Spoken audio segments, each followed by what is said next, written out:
وہ جس کو بٹھانا چاہے تو بازو بٹھا بھی لیتا ہے.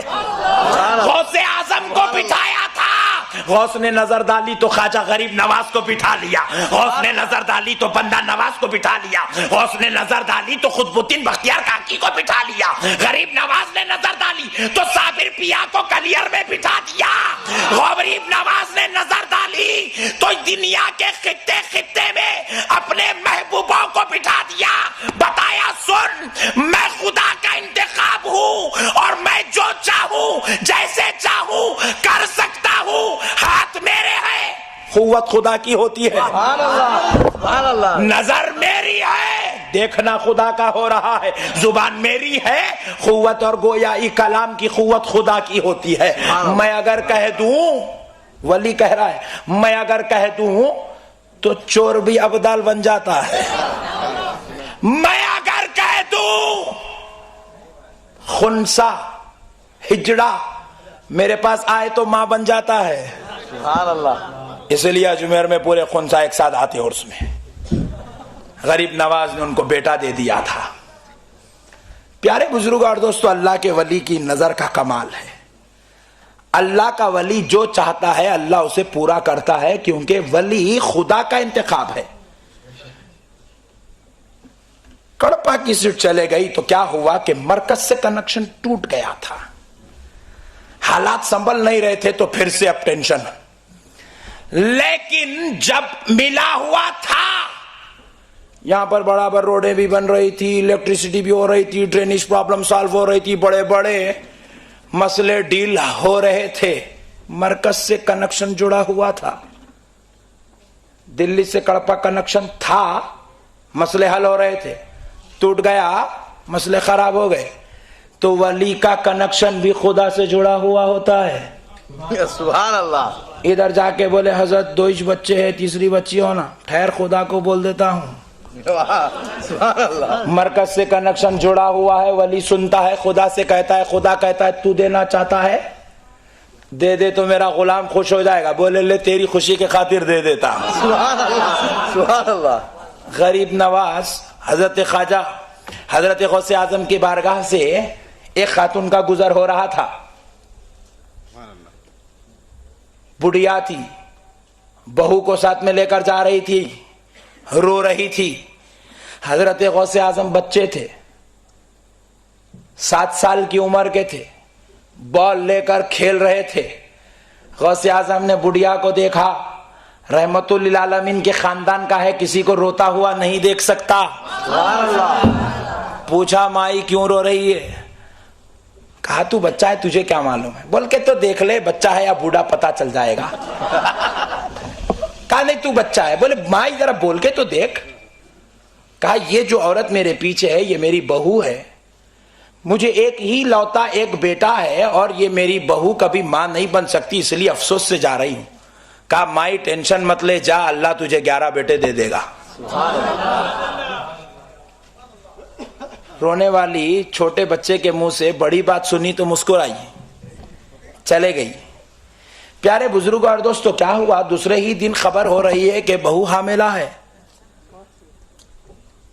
اللہ کے ولی کی زبان سے نکل گیا بہو حاملہ ہے. حالانکہ شادی ہوئی کئی سال ہو گئے. پوچھا مائی ادھر کدھر سے آ رہی ہے, رو کیوں رہی ہے؟ کہا فلاں ولی کی بارگاہ میں گئی تھی, انہوں نے مراقبہ کر کے بتایا کہ میری بہو اب ماں نہیں بن سکتی, میرے بیٹے کے مقدر میں کوئی اولاد نہیں ہے, اس لیے رو رہی ہوں کیونکہ میرا نسب اور حسب یہاں ختم ہو جائے گا.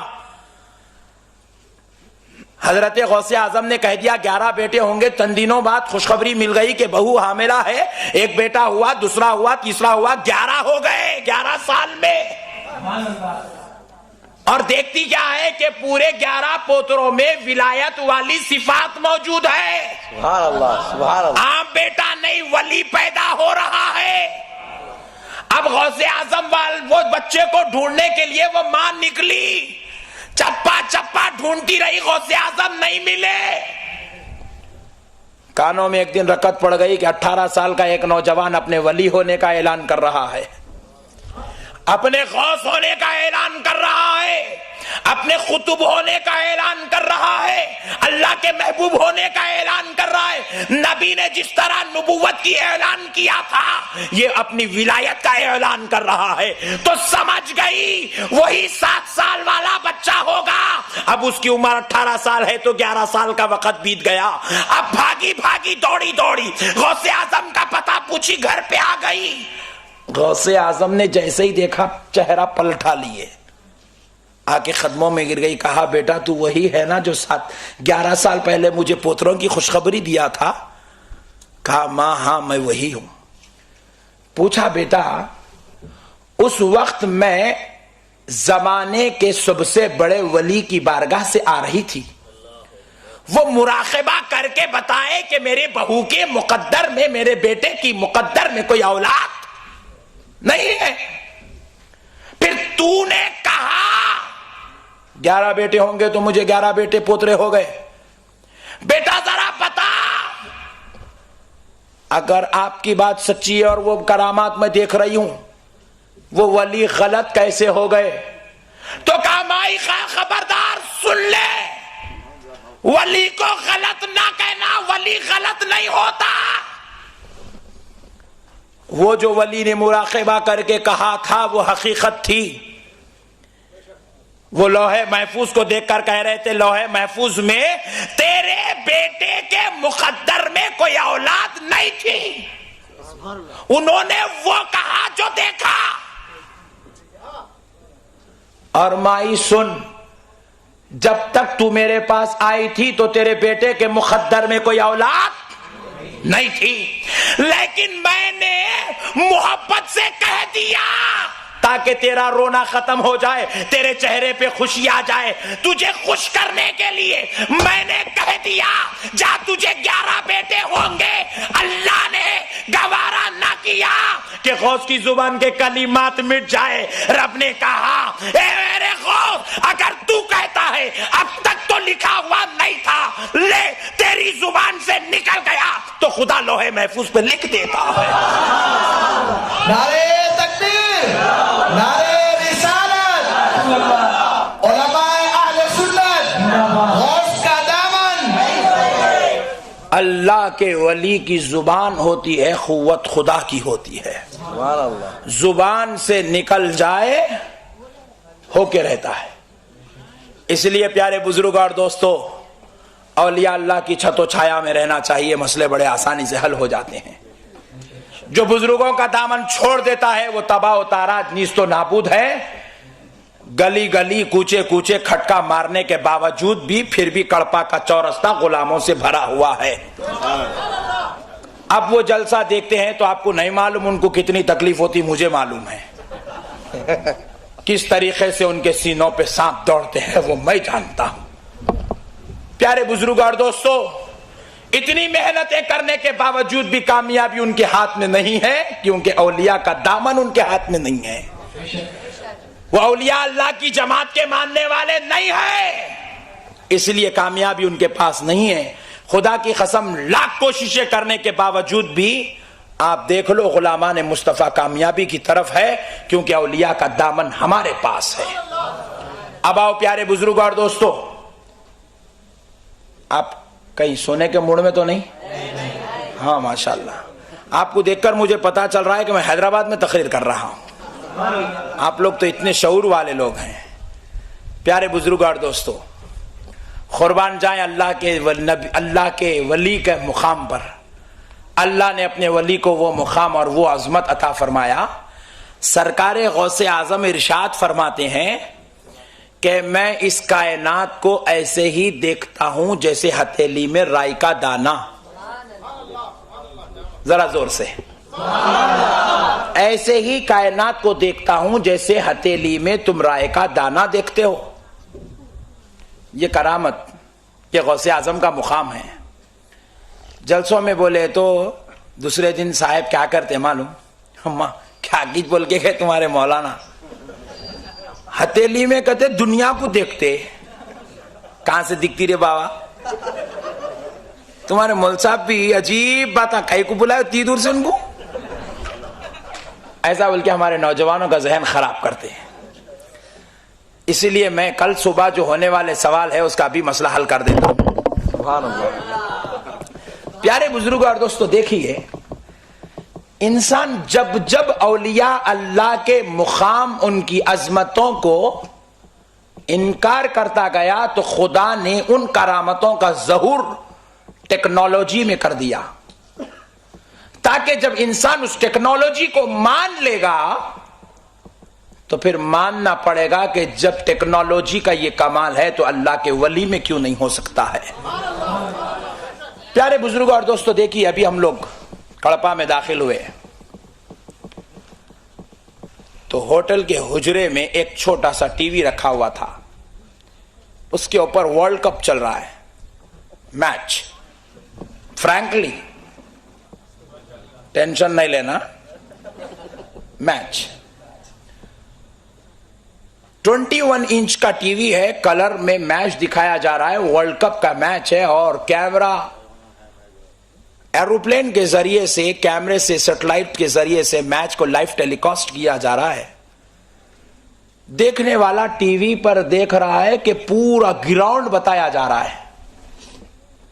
آپ نے تو پورا جاپان دیکھ لیا اخباروں میں، تصویروں میں.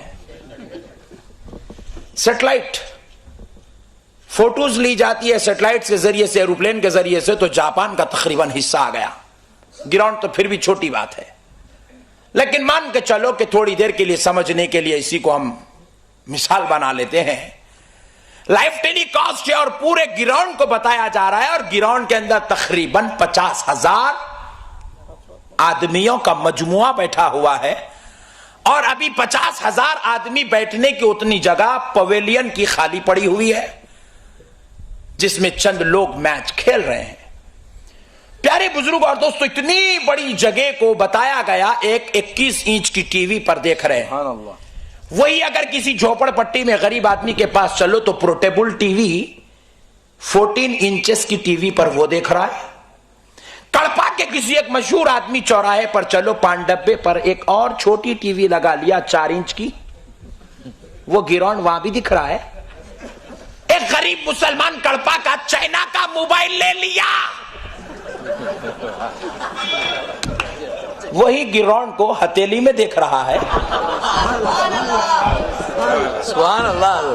سبحان اللہ. اجی مجھے کہنے دو، سبحان اللہ. 1 لاکھ کے مجموعے کو آپ آنکھ سے نہیں دیکھ سکتے، لیکن ہتھیلی میں آپ کو ٹیکنالوجی دکھا رہی ہے.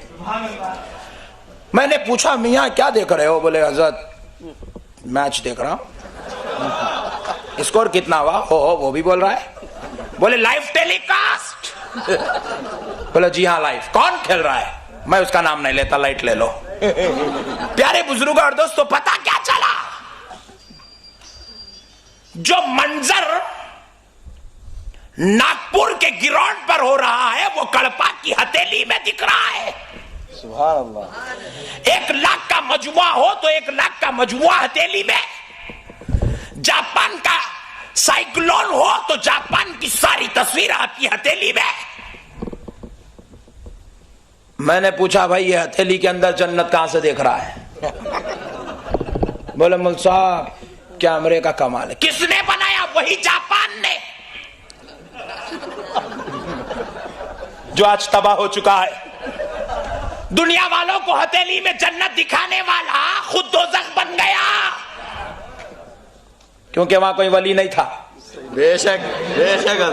سبحان اللہ. پیارے بزرگ اور دوستو ذرا غور کیجئے گا، وہ ولیوں کا دشمن تھا، وہ قرآن کا دشمن تھا، وہ اللہ والوں کا دشمن، اللہ کے محبوب بندے نبی کا کلمہ پڑھنے والوں کا دشمن تھا. تباہ ہو گیا، سب کو تو جنت دکھا دیا، خود دوزخ بن گیا. ذرا میں نے پوچھا کہ بھئی ہتھیلی میں یہ اتنا بڑا گراؤنڈ، اتنا بڑا مجموعہ، اتنے پلرز کیسے دکھ رہے ہیں؟ بولے مول صاحب کیمرے سے. میں نے کہا کیمرہ کس نے بنایا؟ بولے انگریز نے. میں نے پوچھا انگریز کس کو کہتے ہیں؟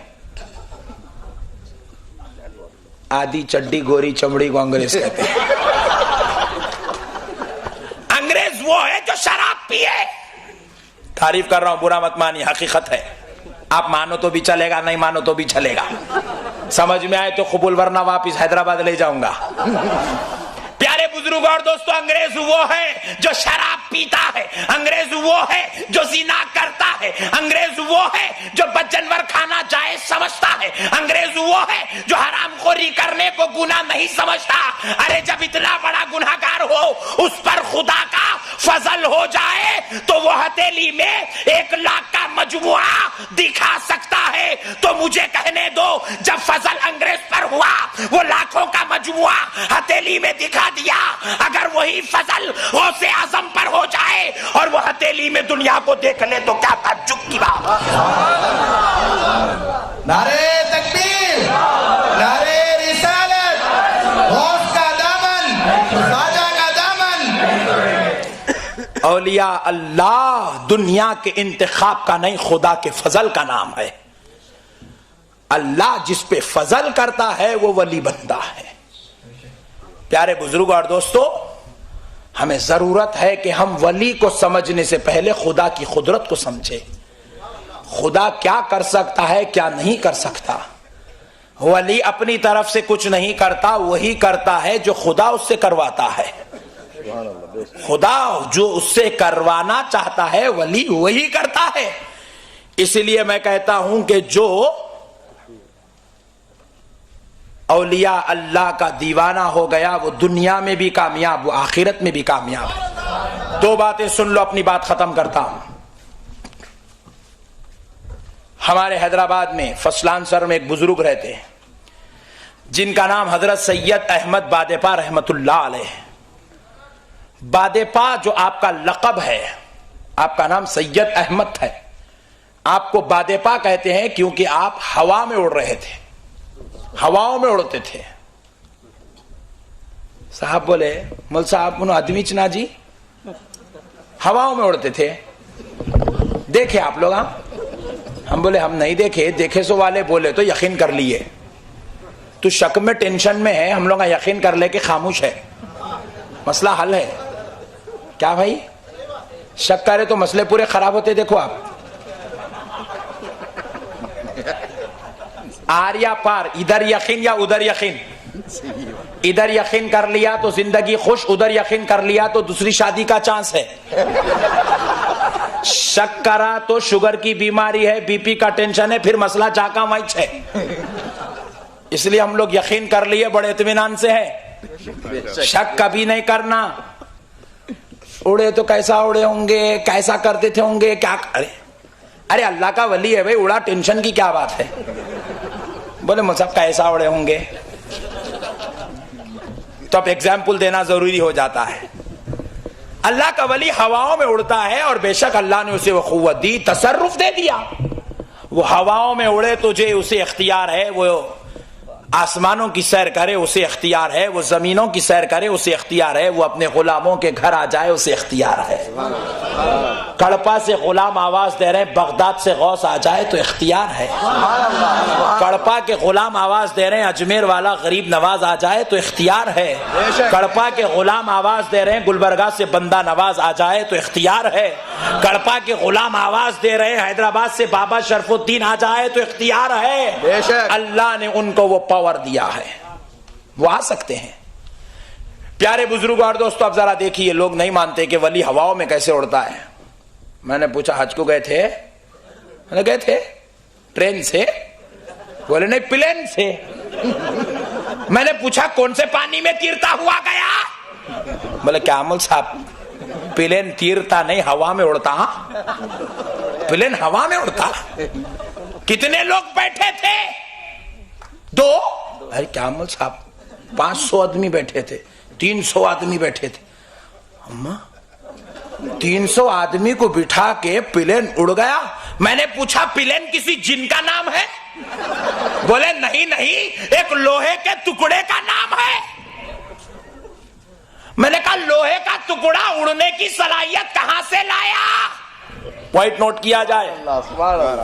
لوہے کے ٹکڑے کو اڑایا کس نے؟ خدا نے؟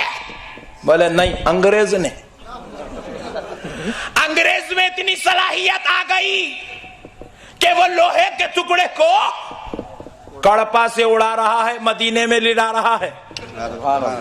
حیدرآباد سے اڑایا تو مکہ کے اسٹیشن جدہ پہ اتار دیا۔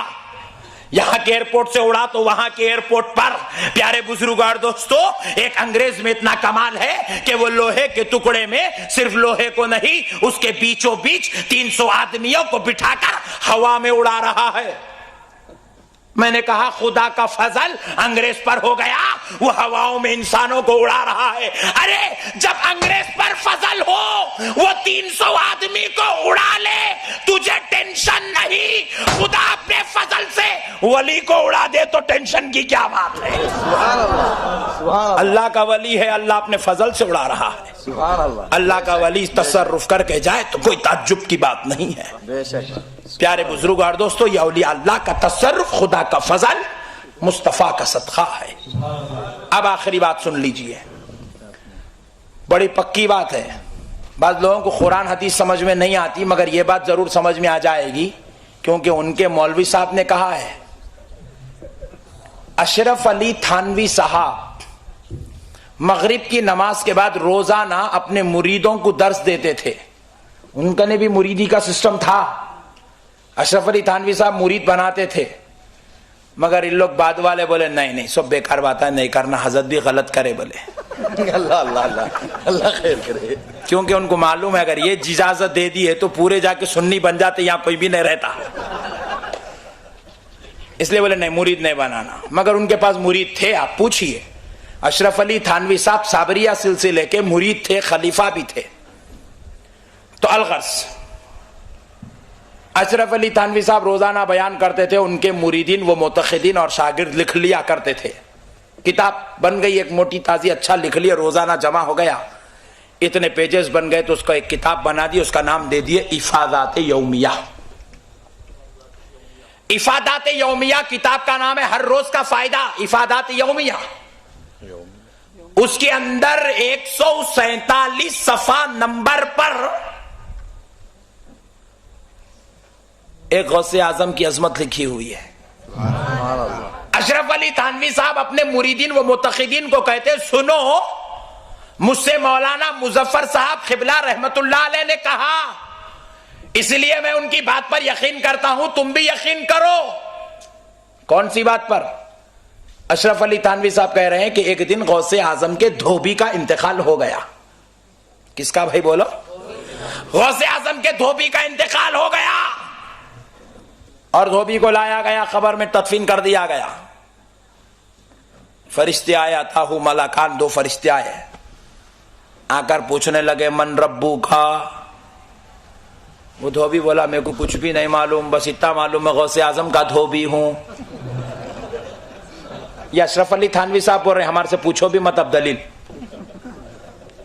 ہم لوگ خبر کے اوپر پہ آتا بولے تو آپ لوگوں کو ٹینشن ہے, انہوں تو اندر کی بولے. غوث اعظم کے دھوبی سے پوچھا گیا من ربو کا, تو دھوبی نے جواب دیا مجھے کچھ نہیں معلوم, بس اتنا معلوم کہ میں غوث اعظم کا دھوبی ہوں. پھر پوچھا ما دینو کا, نہیں معلوم جی میرے کو کچھ بھی, غوث اعظم کا دھوبی ہوں, بس اتنا ہی معلوم. تیسرا سوال ہوا ما کنت تقول فی ھذا الرجل لمحمد صلی اللہ علیہ وسلم. دھوبی جلال میں آ گیا, سنا نہیں آپ نے, جب سے کہہ رہا ہوں غوث اعظم کا دھوبی ہوں, بس اتنی بات سن لو. اچھی طرح کپڑے پاک پانی سے دھوتا تھا, پاک مقام پہ سکھاتا تھا, پاک انداز میں طے کر کے غوث اعظم کو دے دیتا تھا. آگے کچھ مت پوچھنا. فرشتے جانے لگے, دھوبی سمجھا ڈر کے جا رہے ہیں کیونکہ اب چوتھا سوال ہی نہیں ہے, اس لیے فرشتے چلے گئے. اشرف علی تھانوی صاحب کہتے فرشتے گئے, اللہ سے کہنے لگے مولا خبر کا سسٹم بدل گیا.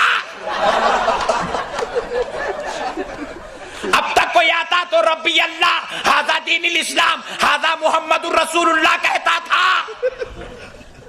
اگر نہیں معلوم تو ہاں لا ادری کہتا تھا. انہیں عجیب ہی چاہ گیا, جو پوچھے غوث اعظم کا دھوبی ہوں, غوث اعظم کا دھوبی ہوں, بس یہی کہتا ہے. مولا پوچھا فرشتوں تم نے کیا کیا؟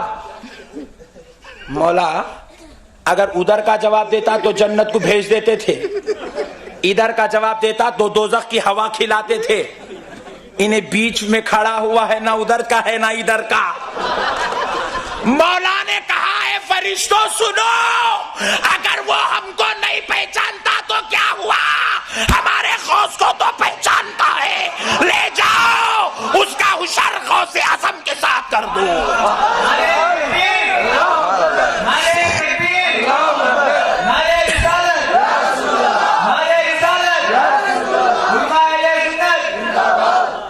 لے جاؤ اسے غوث اعظم کے ساتھ ڈال دو، غوث جدھر جائیں گے ان کا دھوبی ان کے ساتھ جائے گا. سبحان اللہ سبحان اللہ.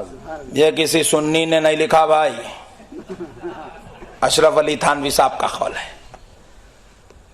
غوث اعظم کے دھوبی کی یہ شان ہے کہ وہ غوث اعظم کا نام لیا تو جنت میں چلا گیا، وہ بھی خبر کے اندر. پھر ہم اوپر بیٹھے اور غوث اعظم کا نام لیں اور جنت میں نہ جائیں تو یہ کیسے ہو سکتا ہے؟ اس لیے میرے پیارے بھائیوں، اللہ کا واسطہ، اس کے رسول کا واسطہ، رسول اللہ کا دامن مضبوطی سے تھامو اور اولیاء اللہ کی محبت کو مضبوطی سے پکڑو.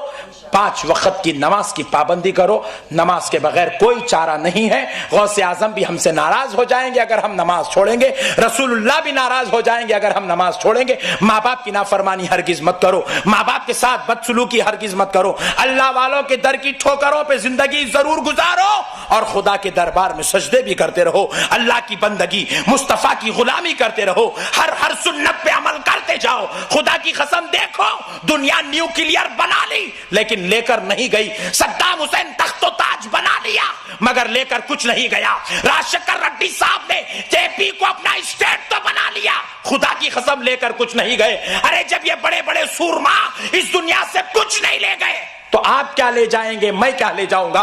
اس لیے جو ساتھ میں جائے گا وہ سجدے کرنا ساتھ میں آئے گا، رکوع کرنا ساتھ میں آئے گا، اللہ کی عبادت کرنا ساتھ میں آئے گا، مصطفیٰ کی غلامی ساتھ میں آئے گی.